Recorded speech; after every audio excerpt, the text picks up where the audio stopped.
Have you ever felt like you're living in a world that no longer makes sense? You wake up, you go through the motions, you chase goals that once excited you, but now feel hollow. You smile for the outside world, yet carry a storm within. You read books, watch videos, seek strategies, but deep down you're still searching. What if the problem isn't out there? What if the chaos, the lack, the disconnect is a mirror, quietly reflecting something you've ignored within yourself? The modern world teaches us to think more, to plan, analyze, fix, optimize. But what if the true breakthrough doesn't come from doing more, but from feeling deeper? This video is not another motivational fix. It's not about productivity hacks or getting rich quick. This is an invitation to return to something ancient and powerful. For centuries, mystics, sages, and seekers have whispered the same truth. Your emotions shape your world. Not your thoughts alone, not your actions in isolation, but your state of being, the vibration you carry, moment to moment. You see, your feelings are not just responses, they are instructions, energetic signals sent into the fabric of the universe, calling back experiences that match your emotional frequency. If you constantly feel rushed, you attract more urgency. If you feel small, the world reflects back situations that keep you shrinking. But if you feel whole, if you feel abundant, if you feel peace, even before the circumstances change, the world cannot help but echo it. This is where it gets deeper, because aligning with this power requires you to do the one thing most people avoid: feel, not suppress, not distract, but sit with what's true. And from that inner stillness, choose a different vibration. This video will walk with you through that process, through ancient teachings, modern paradoxes, quiet wisdom, and stories that feel strangely familiar because they've always lived inside you.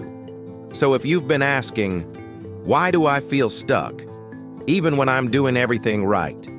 Why do I manifest pieces of my dream, but never the whole thing?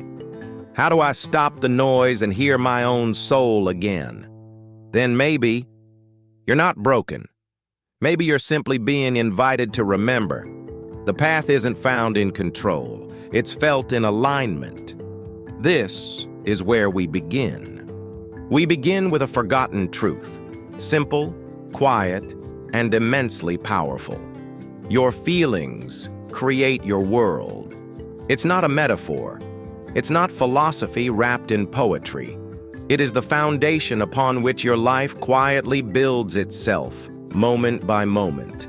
Ancient teachings have long whispered this secret, and now neuroscience is beginning to echo it.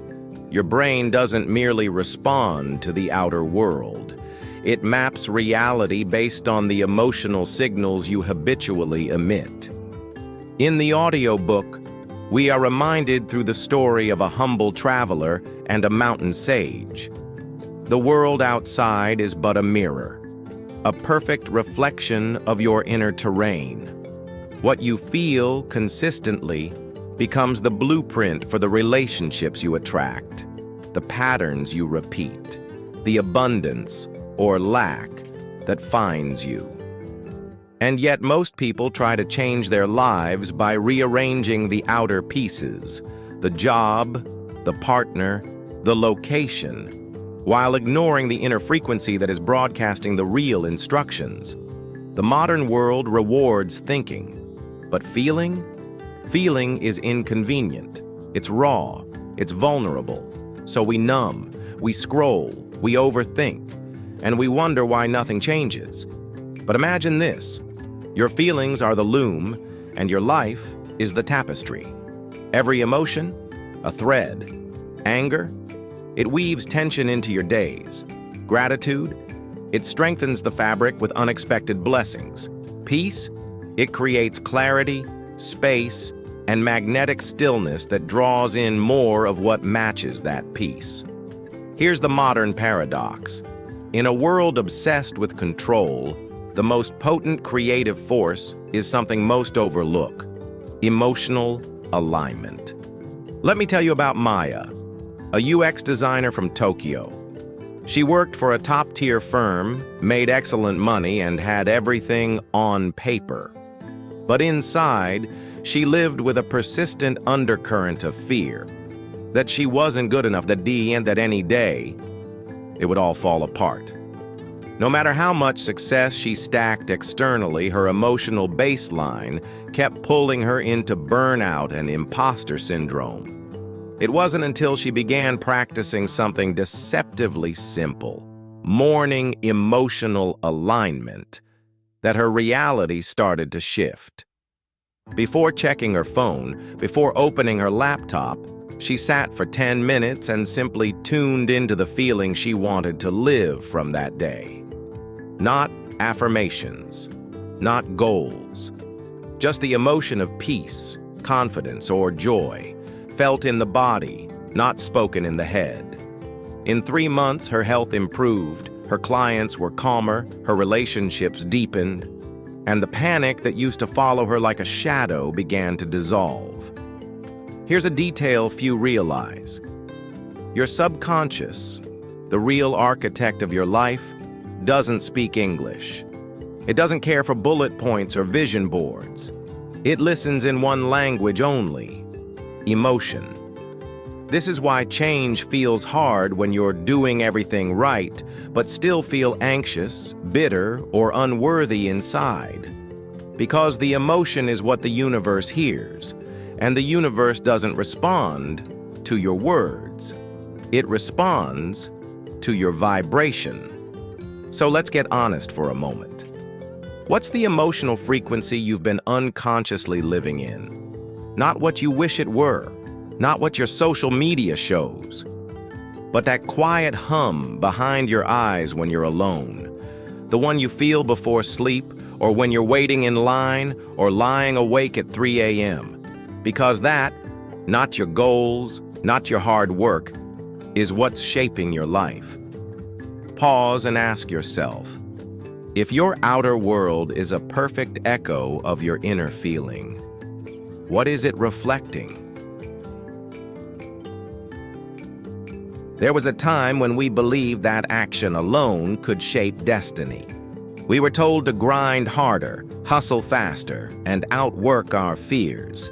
And while effort matters, there's something far more potent, something invisible that precedes every result. It's the state of being you carry before the first move. The original audiobook tells us the tale of a traveler and a sage, reminding us that the outer world is merely a projection of our consciousness. It begins not in our hands, but in our hearts. But what does this mean in today's world? It means that your success doesn't start with your to-do list. It starts with the emotional signature you carry into every conversation, decision, and opportunity. Imagine you're building a house. Action is the hammer and nails, but feeling is the blueprint. If you feel rushed, fearful, or small, no matter how much you build, you're constructing a life that mirrors chaos. But if you feel grounded, expansive, aligned, the same actions yield a completely different result.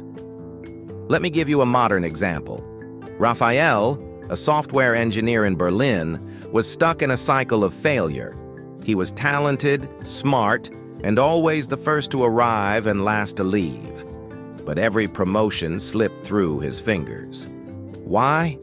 Because deep down he carried the belief, I don't belong here. Every conversation, presentation, and meeting was filtered through that emotional lens. His actions were correct, but his inner vibration repelled what he was chasing. Then something shifted. Raphael began a nightly practice before bed. He would visualize the version of himself who already belonged, who felt powerful, calm, and trusted. He didn't just imagine the outcomes. He felt them. He breathed as that version of himself. In 3 months, his energy changed so drastically that his manager pulled him aside and said, "You're showing up differently. It's magnetic." The promotion came not from trying harder, but from being aligned with a new inner blueprint. Here's the deeper insight. Most people try to change their actions without changing their identity. But your subconscious doesn't respond to behavior. It responds to who you believe you are. And that belief is felt, not spoken. The sage in the original story said, "Just as a mirror reflects your physical form, the world reflects your emotional state." And now science is catching up. Studies in quantum cognition show that the observer, you, directly influences the outcome based on expectation and perception. Emotion isn't a side effect. It's the source code of your life experience. So the real question isn't, what do I want to do? It's, who am I being while I do it? This is the essence of emotional architecture. The practice of deliberately choosing your inner state before life chooses it for you. Here's a detail few consider. Every morning, you wake up with a chance to build a new structure from within. You can choose to carry resentment or reset into receptivity. You can replay the old fear or write a new emotional script. But this takes awareness and courage. Because you must meet the parts of yourself you've been running from, the shame, the doubt, the helplessness. Not to fix them, but to feel them fully and then choose again. This is not about pretending. This is about shifting from reaction to creation. Let's pause here and ask the real question. If your reality today was built by yesterday's feelings, what are you building for tomorrow?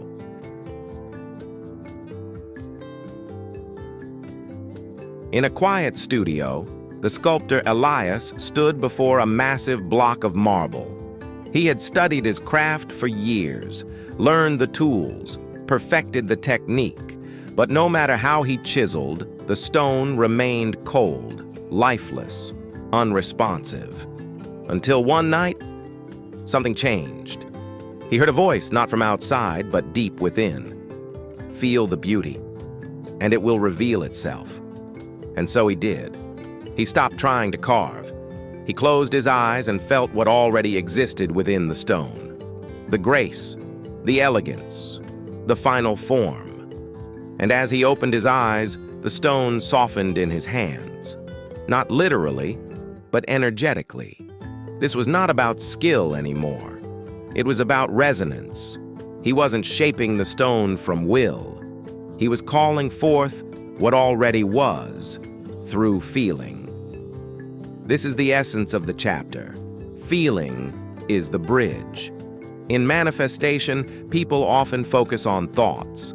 They write affirmations, they recite goals, they create vision boards, all useful tools. But without emotional charge, they're like static signals in the void. The law of attraction doesn't respond to what you think once. It responds to how you feel consistently. Think about the last time you truly felt alive. Not just motivated, but alive in your bones. What were you doing? Who were you being? That frequency, that felt sense of alignment, was a key. A moment where your inner and outer worlds matched. Now here's where it gets profound. You can generate that state first. You don't have to wait for circumstances to hand it to you. You can feel it now. And that feeling becomes the magnet for the reality that matches it. Take the story of Maya, the artist. For years, her paintings were technically perfect, but flat, soulless. Until she changed one thing. Instead of painting what she saw, she painted what she felt. Joy, grief, wonder, longing, and her art transformed. So did her career. You don't need to be an artist to do the same. Your life is your canvas. Each choice, each breath, each feeling is a brushstroke. And what you feel as you move through life becomes the color palette of your future. Here's a fascinating psychological insight. Your brain cannot distinguish between an event vividly imagined and one experienced in reality, as long as the emotional signature is strong enough. This is why athletes visualize before competing, why actors rehearse emotions, not just lines, and why those who feel rich before they are often become wealthy faster than those who just work harder.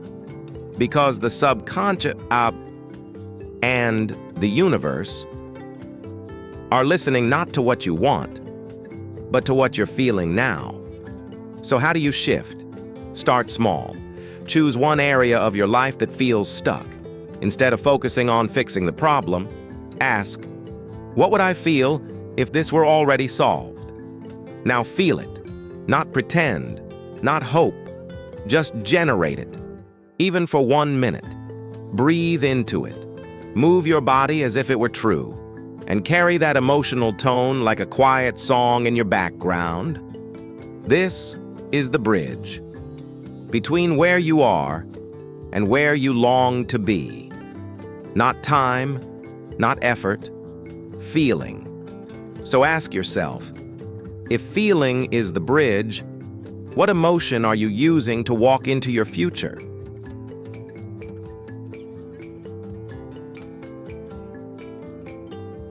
Imagine a grand ship named Harmony, sailing across treacherous seas. Its deck is polished, sails full, hull steady. But what keeps it afloat through the chaos of wind and wave is not its size or speed. It's the relationship between the captain and the crew. The captain sees the stars, charts the map, calls the destination, but the crew, below deck, steers, maintains, adjusts, labors through the storm. Without the crew, the captain's commands are meaningless. Without the captain, the crew is directionless. This is the metaphor the audiobook gives us for the relationship between your conscious and subconscious mind. Your conscious mind is the thinker, the analyst, the planner. But your subconscious, it is the executor, the silent builder of your reality. If they are in harmony, life flows. If they're at war, you struggle, even if you're doing everything right. You see, many people try to manifest from the conscious mind only. They set goals, visualize, speak affirmations, yet feel no shift. Why? Because their subconscious isn't aligned. The subconscious doesn't speak in words or logic. It speaks in emotion, repetition, and experience. It doesn't respond to what you say once, but to what you feel repeatedly. Let's go deeper. Every belief you hold, I'm not good enough, I'm not safe, I have to struggle, is not a thought you think. It's a pattern your subconscious obeys like a law. Your outer world mirrors this, not because you are cursed, but because your subconscious is loyal. It protects your current identity, even if that identity is rooted in limitation. So how do you realign? Not by force, not by pushing, but by impressing the subconscious, gently, consistently, emotionally, with a new identity. Here's a technique few understand. The subconscious is most open just before sleep. In that twilight space, between waking and dreaming, the critical mind softens, the gates open, and whatever you feed it sinks in. Let me share the story of Marcus, a once skeptical entrepreneur who secretly feared success. No matter how hard he worked, deals slipped away, clients ghosted, momentum collapsed. Until he began one nightly ritual. Lying in bed, eyes closed, he imagined himself as already successful. Not just the money or applause, but the feeling of confidence, of ease. of being worthy. He didn't force it. He felt it, night after night. 3 weeks later, without doing anything different, opportunities began appearing. Old connections reached out. A dormant deal resurfaced. Why? Because his inner crew had changed course. Here's the science.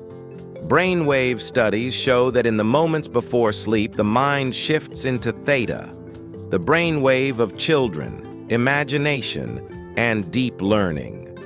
This is where subconscious beliefs are planted. It's not magic, it's biology, but it's also sacred. This moment between waking and sleep is your altar of creation. Use it. Don't fall asleep worrying. Fall asleep rehearsing the feeling of your wish fulfilled. Let it become familiar. Let it sink in. And trust. The crew is listening. Ask yourself tonight, what orders am I giving my inner crew before I drift into the sea of dreams? In a quiet village surrounded by fog and silence, there lived a humble gardener named Asha. Her land was barren, the soil dry, the plants wilted. To the world, it looked like failure. But Asha saw something else. She saw the land as a mirror, not of the weather or chance, but of herself. So each morning, she rose with the sun, not to force the ground, but to tend her inner world. As she watered the soil, she spoke gently to her own fears. As she pulled weeds, she released old beliefs. And with each seed she planted, she whispered new thoughts of abundance, love, and peace. Weeks passed, then months, and slowly, without effort, without fanfare, her land began to bloom. Colors returned, life returned, and the once barren plot transformed into a thriving oasis. The point of this story, drawn from the original audiobook, is profound. The outer world is never the cause. It is always the consequence. We live in a world obsessed with outcomes. We chase the next job, the next dollar, the next relationship, as if by rearranging the outer, we'll fix the inner. But it never lasts, because no real change can happen until you shift the vibration you're radiating. Let's say it plainly. Your life isn't reacting to your goals. It's reflecting your emotional baseline. This is not punishment. It's precision. It's law. Like a lake reflects the sky without judgment, your reality reflects your state without distortion. If there's chaos outside, ask, what's unsettled within? If there's scarcity in your finances, ask, where am I feeling lack in my being? This is not blame, it's empowerment. It means you don't need to change the world. You need to become the version of you who would live in the world you desire. Here's a practical example. Lena, a single mom in Manila, kept hitting the same wall, money stress. No matter how many side gigs, courses, or budgeting apps she tried, something always drained her progress. Then, in a journaling session, she realized a pattern. She was always acting from fear of not enough, fear of losing. Even when she was earning more, the emotion was lack. So she tried something radical. Before every financial action, paying a bill, opening her banking app, she took a breath and generated gratitude. She thanked the money, thanked the lessons, thanked herself. And slowly, her vibration changed. And with it, so did her results. It wasn't just about abundance, it was about alignment. Because here's the quiet truth most miss. Reality is not personal. It is responsive. It responds not to your wants, but to your resonance. And when your inner garden is cultivated with care, patience, and presence, your outer world cannot help but reflect that beauty back to you. There's also a Stoic principle hiding here. We don't control outcomes. We control how we show up. We control the inner field, not the weather. So next time the world feels out of control, pause. Don't chase, don't fix. Instead, return within. Tend your soil. Pull your weeds. Plant your seeds. And ask yourself, if life is a mirror, what is it showing me about myself today? Deep within an ancient forest, a young woman named Lila found herself lost.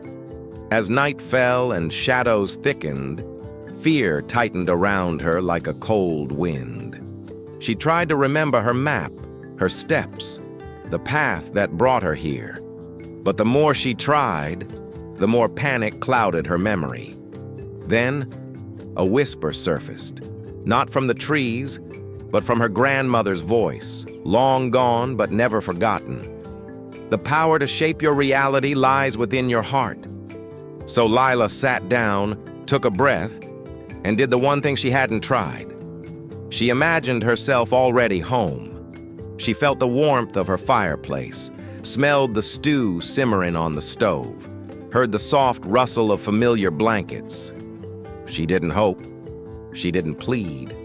She simply lived from the end, inside her mind and heart, as if the journey was already complete. And when she opened her eyes, a new path, previously hidden, shimmered in the moonlight. This is the power of living from the end, a core practice in manifestation, but also a radical inner shift. It means you stop waiting to see the result before you feel it. Instead, you feel it now, and let that emotion become your compass. The audiobook brings this lesson to life through the stories of Elias the inventor and others who used imagination not just as fantasy, but as foundation. They acted from the version of themselves who had already arrived, long before anyone else could see it. And here's the science behind it. The brain doesn't know the difference between a vividly imagined experience and a real one when emotion is present. That's why Olympic athletes mentally rehearse their entire event with sensory precision. Why top performers visualize from success, not toward it. Because the subconscious needs evidence, not in results, but in feeling. Here's a modern story. Jake, a freelance writer in Melbourne, struggled with imposter syndrome. He wanted to land high-ticket clients, but deep inside, he still felt like a guy who blogs from his bedroom. So one day he asked, what would future me, the version who already earns $10,000 a month, feel like? How would he walk, talk, write, email, show up? And then he embodied it. He started writing from that place, not faking, but accessing a deeper resonance. 3 weeks later, a client found him through an old Medium article and offered more than double his current rate. Jake didn't attract it because he needed it. He attracted it because he already became the version of himself who held it. That's the secret. Most miss. You can't force outcomes with desperation. You invite them by shifting identity, not someday. Now, before the money shows, before the partner arrives, before the stage is offered, it's spiritual rehearsal, it's emotional memory, it's energetic certainty, built in silence. Here's a simple daily practice. Each morning, close your eyes and ask, if my dream were already here, how would I feel? Then let your breath match that feeling. Let your posture shift. Let your choices flow from that place. You don't have to fake it. You only need to feel it, consistently, sincerely. Because when you live from the end, the world rearranges itself to meet you. In the quiet highlands of a forgotten valley, there lived a woman named Amara. She wasn't famous. She wasn't wealthy. But when she walked through the village, people felt peace trail behind her like sunlight. Why? Because Amara didn't just heal with her hands. She healed with presence, with purpose, with deep emotional alignment. Every time she touched a patient's shoulder, her intention was clear. You are safe. You are seen. You are not broken. And so, their wounds closed faster. Not just the physical ones, but the ones they never spoke aloud. This is what it means to align feeling with purpose, the hidden force behind lasting manifestation. It's not just about asking the universe for things. It's about becoming the kind of person whose desires are in service to something larger than ego. This idea echoes through the audiobook.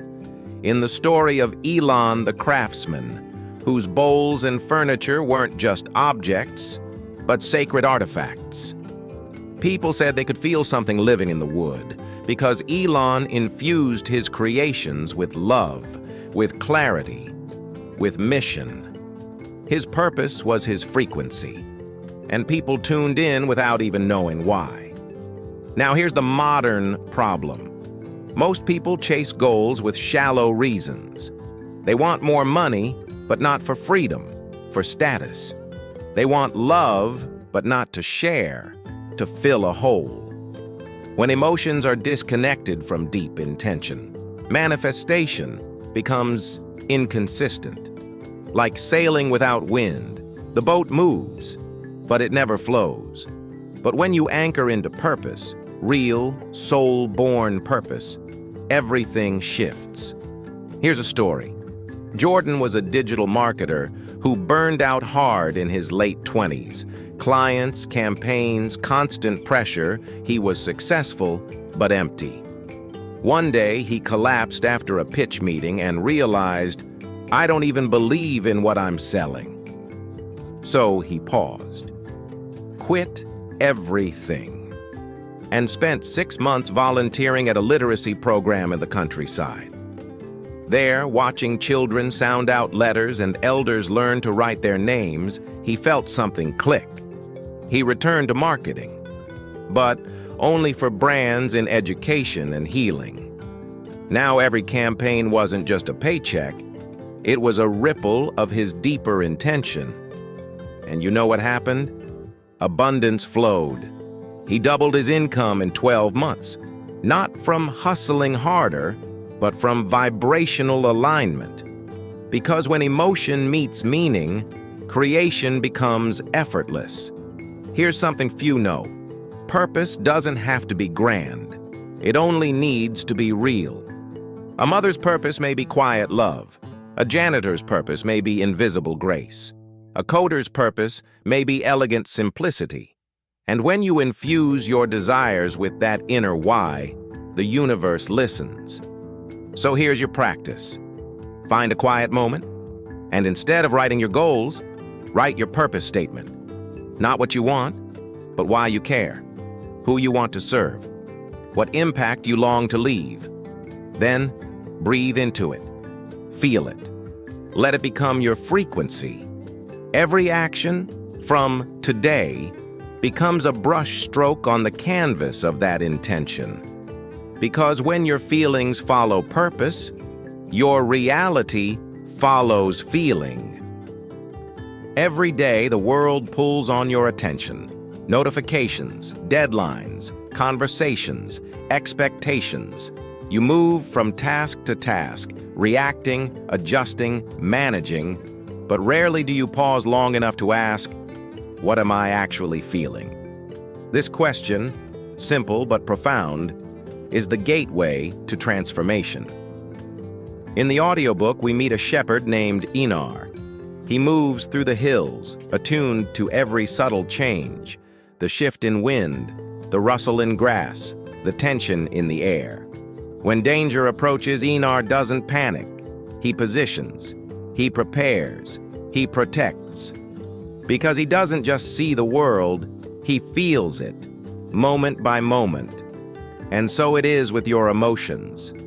You can't manifest clearly if you're not aware of the storm within you. You can't align with abundance while unconsciously holding fear, resentment, or shame. Emotions are not enemies. They are messengers. They tell you where you're stuck, where you're disconnected, where healing is waiting. Let me tell you a story. Maya, a high-performing executive, built her life on momentum. She crushed goals, climbed ladders, and outpaced doubt. But inside, she was numb. She couldn't cry. She couldn't laugh deeply. She told herself, "This is what success feels like. Stable, efficient, in control." Until one night, her 8-year-old son asked, "Mom, are you happy or just busy?" That one question shattered something. She broke down. Then she woke up. Maya began practicing daily emotional check-ins. Not just, how do I feel, but where in my body am I holding this emotion? She started noticing patterns, triggers, avoidance, longing. Over time, she rebuilt her decisions from a place of truth, not reaction. And her world, career, relationships, health, shifted in response. Because emotional awareness isn't a soft skill, it's a spiritual compass. Here's something most people never learn. Your body registers emotional truth faster than your mind does. Tight shoulders, a clenched jaw, shallow breath. These are emotional signals, and your power lies in noticing them before they spiral into suffering. The Stoics understood this. To them, power wasn't about control. It was about perception. To be calmly aware even in chaos, that was real mastery. Here's a small daily ritual you can adopt. Starting today. Set emotional checkpoints. Choose 3 moments, maybe after waking, midday, and before sleep. Pause for 60 seconds, ask, what am I feeling? Where is it located in my body? Is this feeling aligned with the reality I want to create? Don't judge. Don't fix. Just witness. This act of witnessing is more powerful than you think, because what you observe with presence begins to shift with grace. You are not your emotions, but they are your compass. And the more precisely you read them, the clearer your path becomes. So next time you feel overwhelmed, don't ask, how do I stop this? Ask, what is this trying to tell me? That one question can change the trajectory of your life. Have you ever noticed how the most impactful people don't always speak the most, move the fastest, or do the most? They simply are. There's something about their presence, a calm, quiet certainty that alters the energy of a room. They are not performing reality. They are creating it from within. This is the state we all long for, where manifestation is no longer a technique, but a natural expression of our inner peace. The audiobook closes with the story of Elias the sculptor and Queen Amara, each embodying this truth. Elias no longer chiseled with effort. His creations flowed through him. Queen Amara didn't micromanage her kingdom. She mastered her inner realm, and the outer world mirrored her sovereignty. But what does that mean? Practically for you, it means that the final stage of manifestation is not doing more. It's being more. Not more effort, more alignment. Not more strategies, more surrender, not more trying, more trusting. Let's explore this through the story of Takashi, a tech founder in Tokyo. In his early 30s, he built a company worth millions, but lived in constant anxiety. He micromanaged his team, checked Slack at 3 a.m., and journaled obsessively to manifest goals faster. Yet the more he pushed, the more things slipped through his fingers. Burnout hit. Relationships crumbled. Sleep disappeared. One night, after a panic attack, Takashi shut off every device, sat by his window, and for the first time in years, he did nothing. He just breathed. No agenda, no affirmations, just breathe. And in that stillness, something shifted. He realized he had been trying to control the river of life, rather than trusting it to flow. In the following months, he returned to building his company, but differently. He acted from alignment, not anxiety. Meetings slowed down. Decisions became clearer. His company actually grew faster because he no longer blocked its natural rhythm. This is the secret of all great creators. They learn to get out of the way. They align their energy first, and from that aligned place, their actions become effortless, their timing divine, and their impact expansive. The Stoics call this apatheia, not indifference, but the deep calm that arises when you are no longer enslaved by emotions or outcomes. Meditation masters call it Wu Wei, the art of non-doing, of flowing with life rather than forcing it. You don't manifest by controlling everything. You manifest by becoming a clear channel through which life can express itself. So, how do you live this? Try this final practice, the creation blueprint. Each morning, ask not, "What should I do today?" but, "Who do I want to be today?" Write down 3 qualities you want to embody: peace, clarity, compassion, whatever resonates. Then take one aligned action from that state. Just one. That's all. Because when you live in alignment, one action is worth more than 100 scattered efforts. This isn't a technique, it's a way of being, a new default, a return to your natural state. You are not the sculptor separate from the marble. You are the sculptor and the marble. The art is becoming. You wake up tomorrow with nothing to prove. No need to control, no rush to chase, just presence. You breathe, you feel, you exist, aligned. The world responds not to what you demand, but to what you embody. That's the secret. The most powerful transformations don't come from force. They emerge from being. You've walked through stories of knights and queens, weavers and warriors, musicians and monarchs, but they're all reflections of you, your fears, your power, your becoming. So now, you choose. Do you keep chasing what's already within? Or do you stop, breathe, and allow your life to meet you, right where you are? If this video stirred something in you, even a quiet whisper, leave a comment below. Not for me, but for the universe. It's listening. You are not the student anymore. You are the sculptor, the garden, the song, the stillness. The choice has always been yours.